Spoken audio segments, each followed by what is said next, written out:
ભગતિ, જ્યાંથી આપણે આ ચર્ચા નીકળી ત્યાં પાછું લઈ જાઉં છું તમને. પ્રથમ ભગતિ સંતન કર સંગા, પ્રથમ ભગતિ સંતન કર સરરતિ મમ કથા પ્રસંગા, દૂસર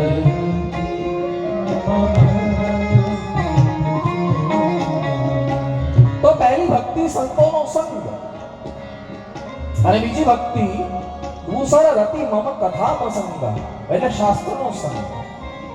અહીંયા શૌનકજીએ સુપુરાણીને કીધું કે બાબા તમે ઘણા બધા સંતના સંગમાં રહ્યા છો અને તમે ઘણા બધા શાસ્ત્રોનો અભ્યાસ કર્યો છે, એટલે અમે તમને પૂછી રહ્યા છીએ કે કોઈ શાસ્ત્રમાં લખ્યું હોય તો પણ અમને બતાવો, અથવા કોઈ સંત સાથે તમારી ચર્ચા થઈ હોય તો પણ અમને બતાવો. શું? બોલે માણસ માત્રનું કલ્યાણ શેમાં છે?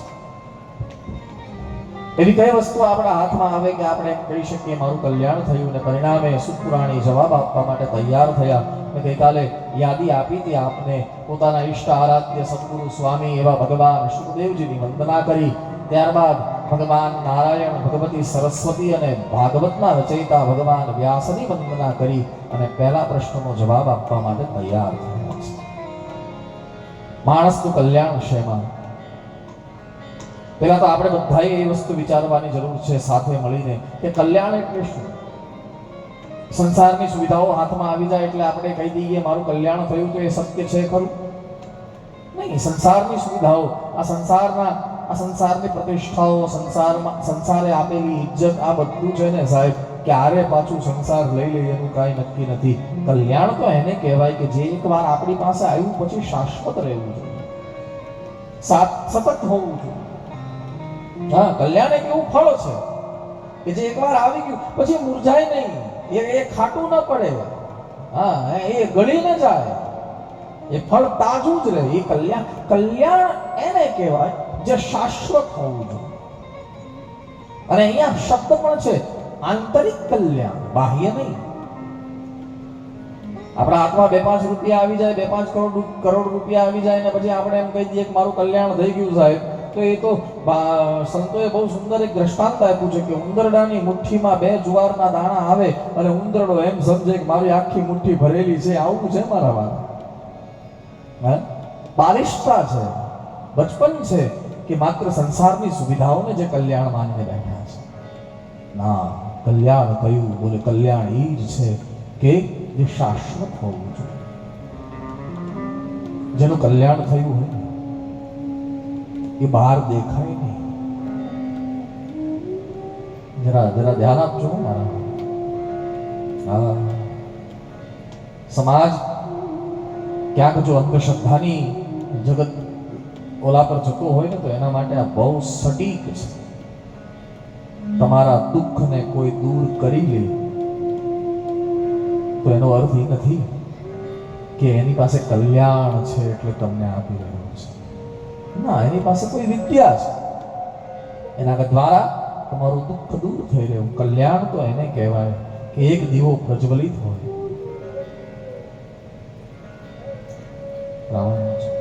એક દીવો પ્રજ્વલિત સળગેલો હોય અને એક દીવો ઓલવાયેલો હોય.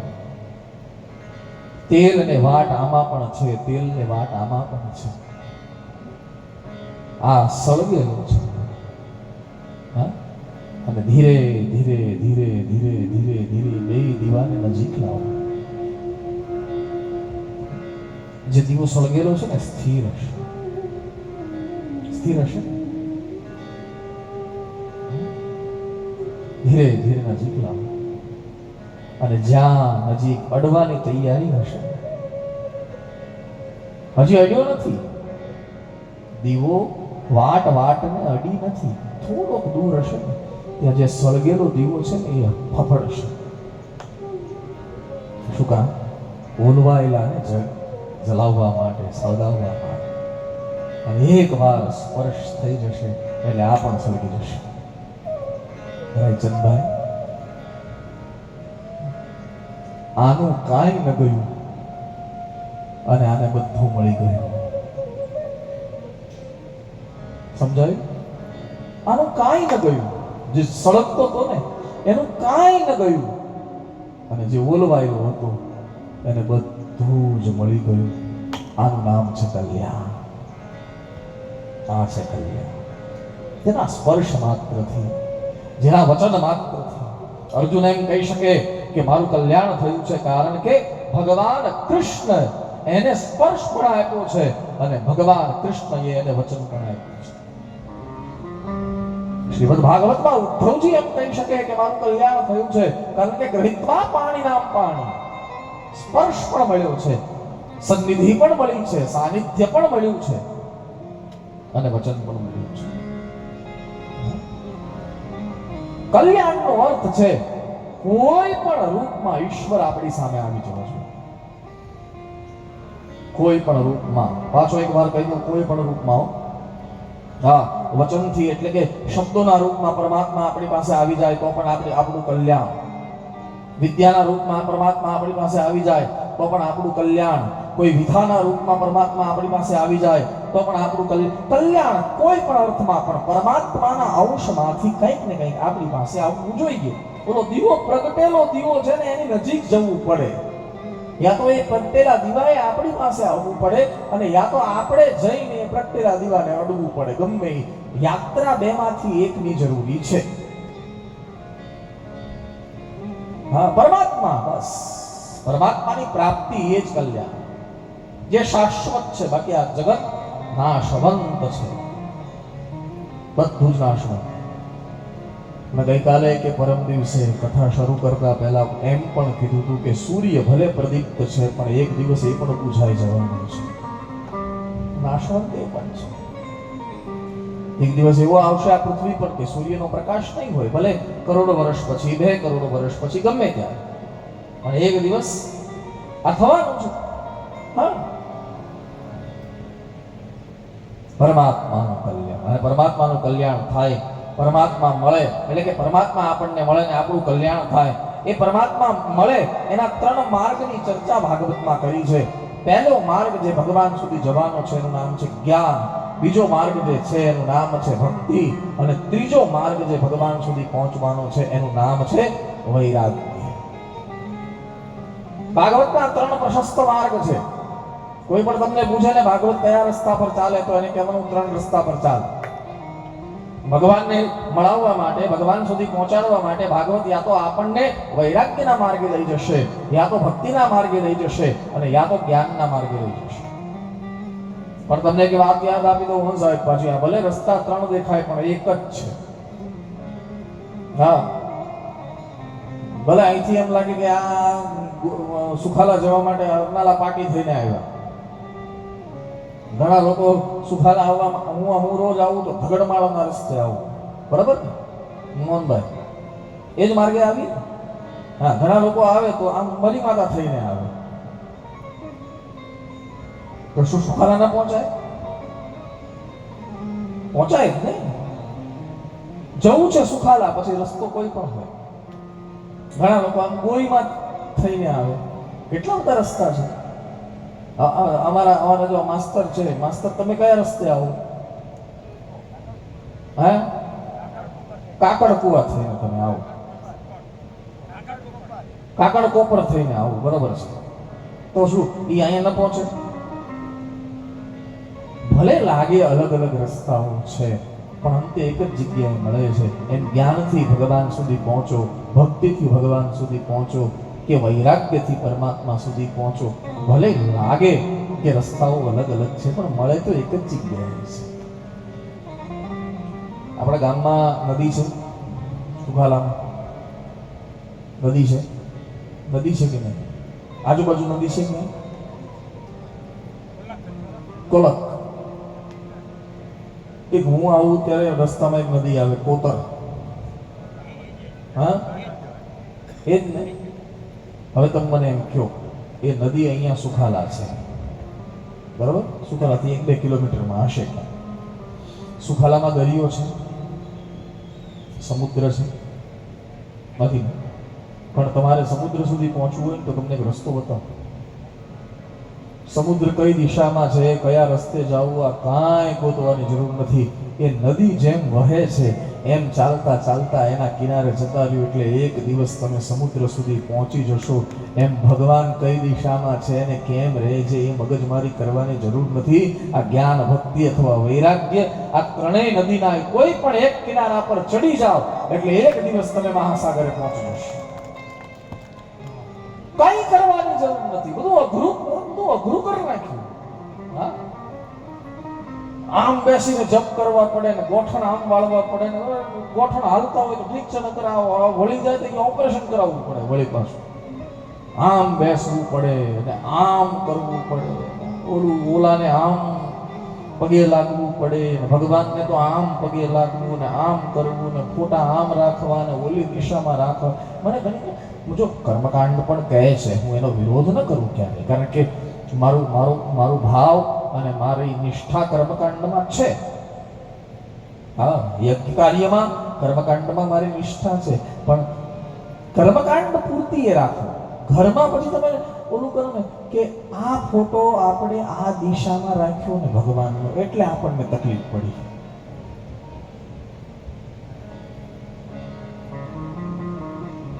તમે આવું ક્યારે સાંભળ્યું? તમને સાંભળવામાં આવ્યું જ હશે. હા, આવું સાંભળવામાં આવ્યું જ હશે કે તમારા ઘરમાં જે ઓલો ફોટો છે ને એની દિશા બદલી નાખો. ભગવાનનો ફોટો છે ને એ દિશામાં ન રખાય, ભગવાનનો ફોટો આ દિશામાં રખાય. આવું તમને સાંભળવામાં આવ્યું હશે ને નહીં આવ્યું હોય તો આવશે. હા, આવશે. હવે તમે મને કહો રાજેશભાઈ કે જ્યારે આપણા ધર્મનું બધું આ લખાતું હતું દિશાનું ને વાસ્તુનું ને ત્યારે ફોટા હતા ખરા?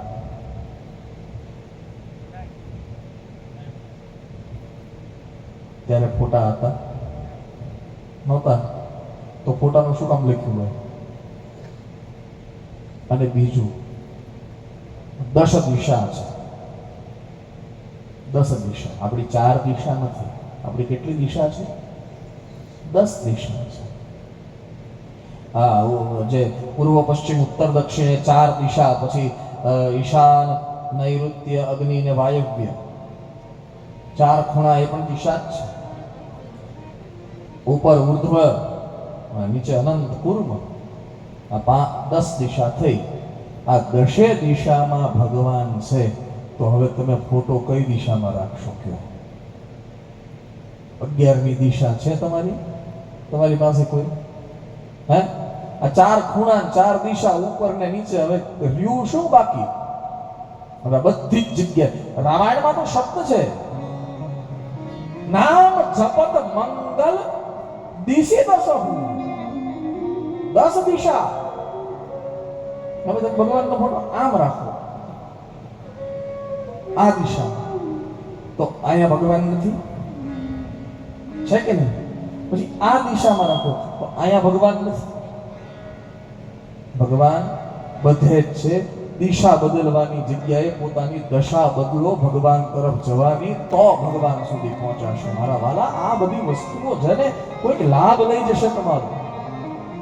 હા, આપણે ભોળા છીએ. હું તો કહું જ છું, આપણે બહુ ભોળા છીએ અને આપણે ગભરાઈએ છીએ બહુ. મેં એટલા માટે ગઈકાલે કીધું હતું કે આપણા યશસ્વી વડાપ્રધાન જ્યારે સુખાનામાં આવીને એમ કહે કે ફલાણા ભાઈ મારા મિત્ર છે, પછી તમારે કલેક્ટરથી કોઈથી દીવાની જરૂર નથી.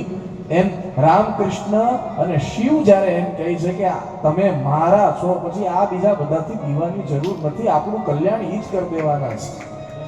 હા, બીજા બધાથી દીવાની જરૂર નથી. પણ આપણે તકલીફ શું છે કે આ કથા મંડપમાં હોઈએ ત્યાં સુધી તાળીઓ પાડી.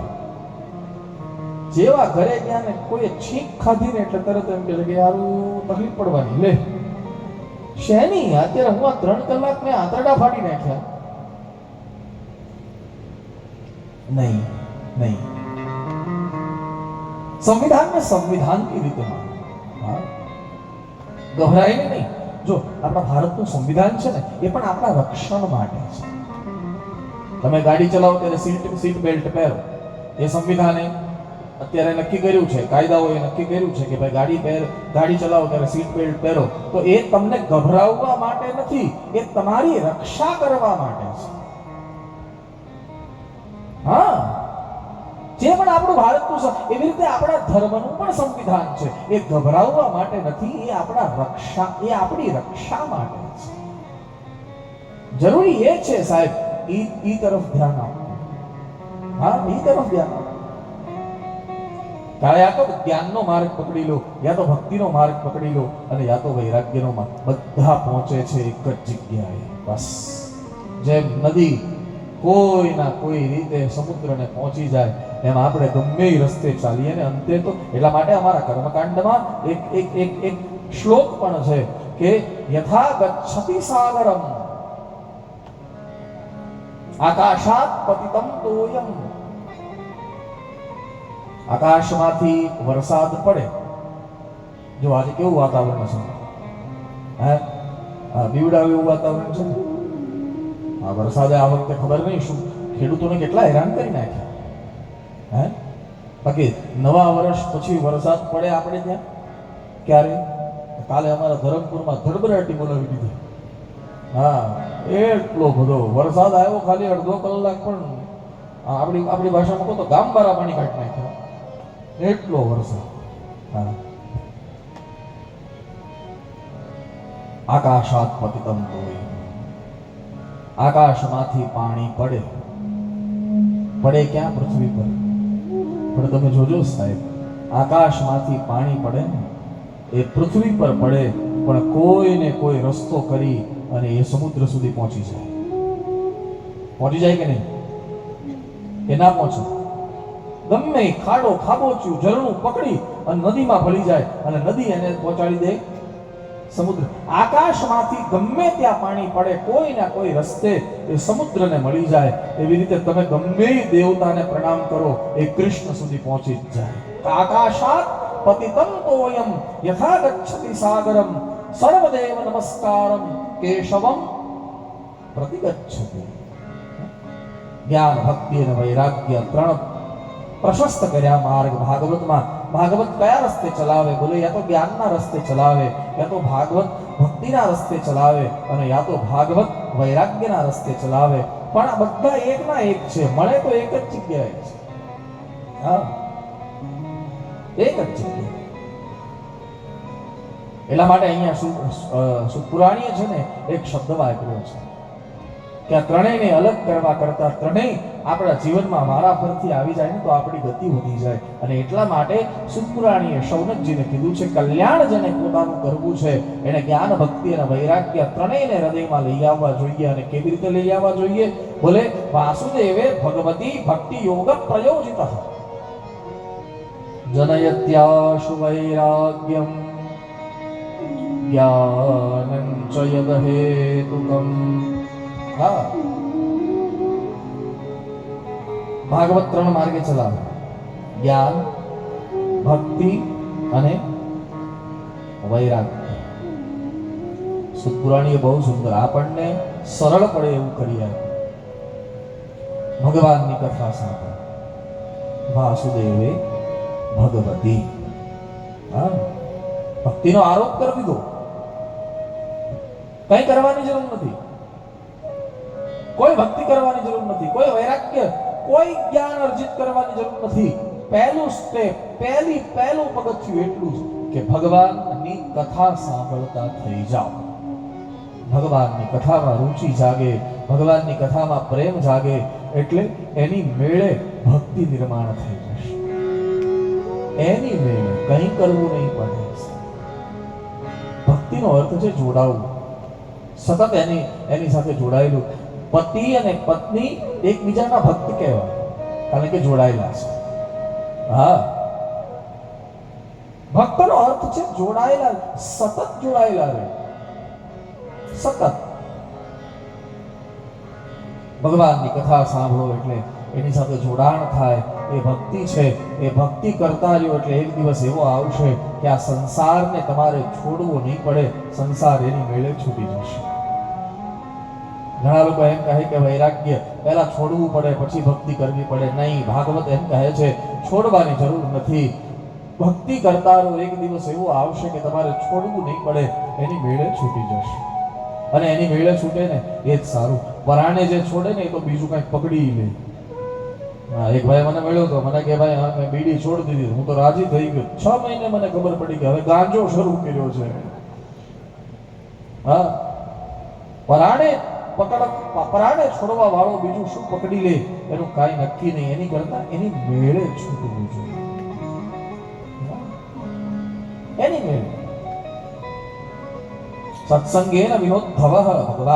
ભગવાન કૃષ્ણ બોલ્યા છે શ્રીમદ ભાગવતમાં 11 સ્કંદમાં, જ્યારે ઉદ્ધવને જ્ઞાન આપ્યું ત્યારે ભગવાન બોલ્યા છે સત્સંગ વગર નહીં સંભવ નથી. સત્સંગેન વિનોદ્ભવ. ભક્તિ કરો. ભક્તિ કરશું એટલે વૈરાગ્ય જન્મશે. સહજ વૈરાગ્ય. મનથી છોડવાની વાત છે, હાથથી છોડવાની વાત નથી. હાથથી છોડનારો વૈરાગી ન કહેવાય. હા, કદાચ હાથથી છૂટી ગયું હોય ને તો એને ત્યાગી કહી શકાય. વૈરાગી તો ક્યારે કહેવાય? બોલે ત્રણ સમ સિદ્ધિ ત્રિની ગુણ ત્યાગી. વૈરાગ્યની હે ને વાતો બહુ સારી, દ્રઢ કરવો બહુ અઘરો. બહુ અઘરો. વાતો તો બધી થાય, દ્રઢ બહુ કઠિન છે. હવે જો વૈરાગ્ય આપણાથી દ્રઢ ન થઈ શકતો હોય તો આપણે એક જ વસ્તુ કરવાની જરૂર છે. ભગવાનની કથા સાંભળીએ, એ કથામાંથી ભક્તિ નિરૂપિત થાય અને ભક્તિથી વૈરાગ્ય જન્મી જાય. બસ સહજ વૈરાગ્ય. હા, એક વેદ મંત્ર છે, તમને ખબર છે? તમને આવડે છે? હા, વેદ મંત્ર છે અને મારી સાથે ગાજો. બધા ગાજો મારી સાથે. મને ખબર છે તમને આવડે જ છે. હા, આઈ એમ શ્યોર. મને ખાતરી છે તમને આવડે છે. એટલે મારી સાથે ગાજો. ઓમ ત્ર્યંબકમ યજામહે. આવડે છે ને? આ તો ગાઓ. ચાલો બધા ગાઓ અને બધા આમ જો જોરમાં ગાજો. ઓમ ત્ર્યંબકમ યજામહે સુગંધિ પુષ્ટિવર્ધનમ પૂર્વારુકમિવ બંધનામ મૃત્યોર્મોક્ષે યમામૃતા. ઓમ ત્ર્યંબકમ.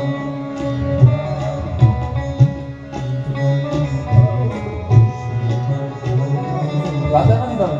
પૂર્વારુકમિવ મૃત્યોર્મોક્ષે યમામૃતા. આવડે છે ને બધાને? હા, આવડે છે ને? હાલો બોલો તો મારી સાથે. ઓમ ત્ર્યંબકમ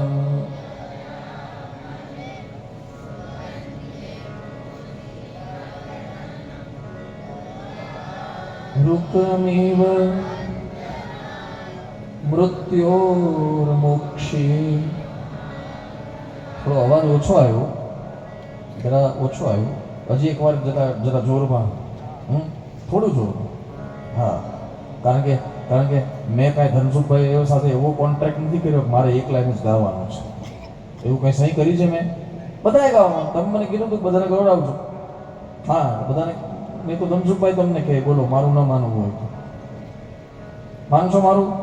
હા, તો જરા જોરમાં ગાવું બધા. ઓમ ત્રમ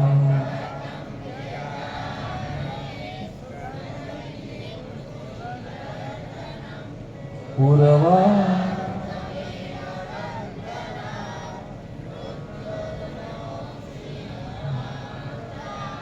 ભાઈઓનો અવાજ થોડો ઓછો આવ્યો. તમે જ કહો ઓછો આવ્યો ને? હું નહીં, તમે જ કહો ઓછો આવ્યો ને? જરા જોરમાં થોડું જરા. ઓમ ત્ર્યંબકમ સુગંધિમ. શંકરભાઈ અવાજ આવે છે? ઓછો આવે છે? હા જો શંકરભાઈ પણ કહે છે ઓછો આવે છે. હા, જરા હજી જરા અવાજ કરો. કથામાં ગાય ને એના પાપ જાય. કથામાં જે ગાય એના પાપ જાય, પણ જોરથી ગાય એના જોરથી જાય. કથામાં ગાય એના પાપ જાય, જોરથી ગાય એના જોરથી જાય. ન ગાય એના ન જાય. તો સીધો હિસાબ છે. હા, પણ આટલા બધા લોકો એક સાથે ગાય, બધાના પાપ નીકળે બહાર, તો જાય ક્યાં? બોલે બાજુમાં બેઠો હોય જો ન ગાતો હોય તો એના તમે આવ્યા છો પુણ્ય લેવા ને કંઈક બીજું લઈને જાશો, એની કરતા બધા ગાવ ને મારા વાલા, ગાવ બધા મારી સાથે. ઓમ ત્ર્યંબકમ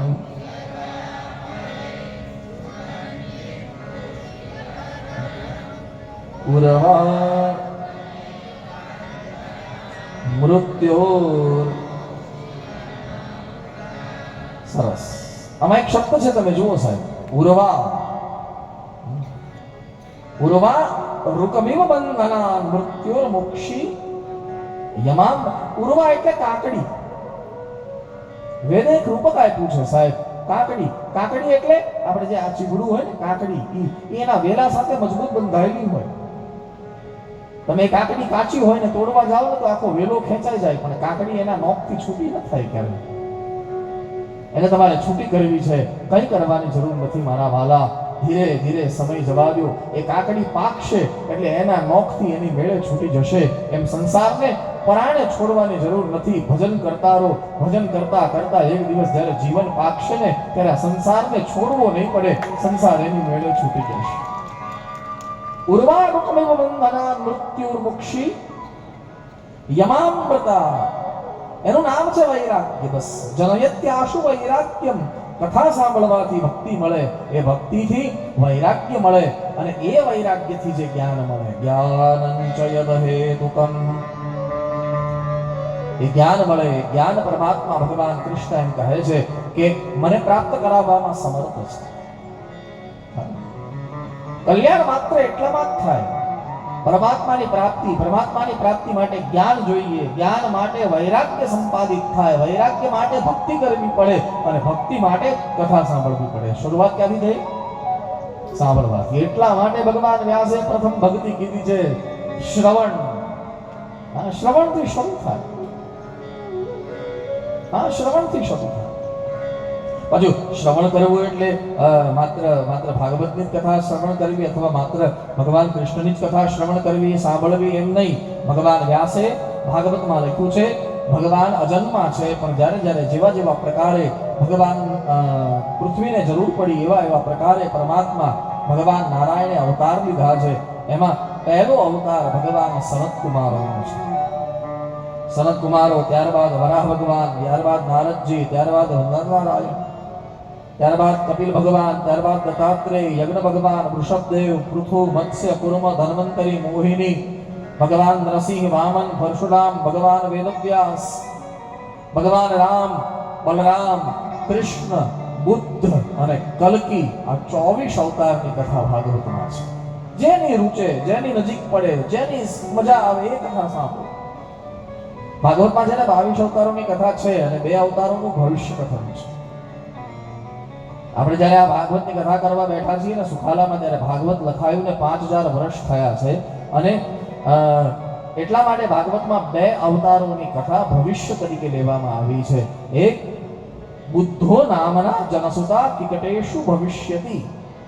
કિકટ પ્રદેશમાં એટલે કે હાલનું બિહાર જે છે ને એની આજુબાજુમાં બુદ્ધ ભગવાન થશે, અને એ સંસારને જ્ઞાન આપશે. અને કલિયુગના અંતમાં નામના કલ્કિર જગતપતિ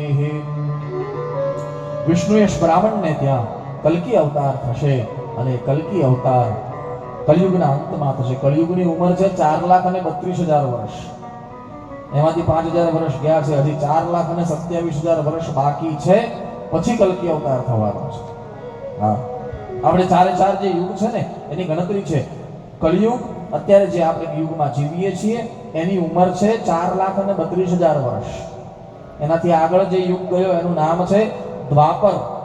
એ દ્વાપરનું આયુષ્ય છે 8,64,000 વર્ષ. એનાથી આગળ જે ત્રેતા યુગ ગયો, જેમાં ભગવાન રામનું પ્રાગટ્ય થયું, એ યુગ 12,96,000 વર્ષનો હતો અને એનાથી જે આગળ યુગ ગયો સતયુગ એના 17,20,000 વર્ષ. આ બધાનો સરવાળો કરો એટલે ટોટલ 43,20,000 વર્ષ થાય. આ એક ચતુર્યુગી ચોકડી. 4 યુગ ફરે એટલે એક ચતુર્યુગી ચોકડી ફરે. 4 યુગ ફરે એટલે કેટલા વર્ષ પૂરા થાય આપણા માનવીય વર્ષ? 43,20,000. હા, પાછી 43,20,000 વર્ષ ગુણ્યા 1,000. જો કોઈ ગણતરી કરી શકતું હોય તો કરજો. 43,20,000 ગુણ્યા 1,000. 1,000 ચતુર્યુગી ચોકડી પૂરી થાય એટલે બ્રહ્માજીનો એક દિવસ પૂરો થાય. પાછી બ્રહ્માજીની આટલી રાત, પછી પાછો દિવસ, પછી પાછી રાત, પછી પાછો દિવસ, પછી પાછી રાત. આમ કરતા કરતા 365 દિવસ થાય એટલે બ્રહ્માજીનું એક વર્ષ. અને આવા 100 વર્ષનું બ્રહ્માજીનું આયુષ્ય છે. હા, ભાગવતમાં આખી ગણતરી છે. એટલા માટે ગંગા સતી પાનબાઈ એને એક શબ્દ આપ્યો, વીજળીના ચમકારે મોતીડા પડો. કેમ? બોલે વિશાળ આ સમયના પટ પર માણસનું 60-70 વર્ષનું આયુષ્ય છે ને એ માત્ર વીજળીનો ચમકાર છે. એમાં જો ઓલું મોતી પરોવાઈ ગયું તો પરોવાઈ ગયું, નહીં તો પછી પાછો ક્યારે વીજળીનો ચમકારો થાય એનું કાંઈ નક્કી નથી. એના માટે આપણા સૌરાષ્ટ્રના ગંગા સતી વીજળીને ચમકારે મોતીડા પરો પાનબાઈ, અચાનક અંધારા થાશે. ચમકારે મોતીડા અચાનક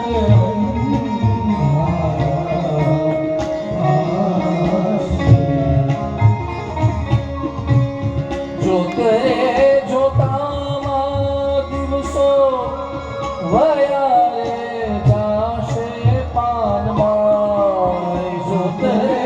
જોતામાં દિવસો વયા જાશે પાનબાઈ. 21,600 કાળ થાશે.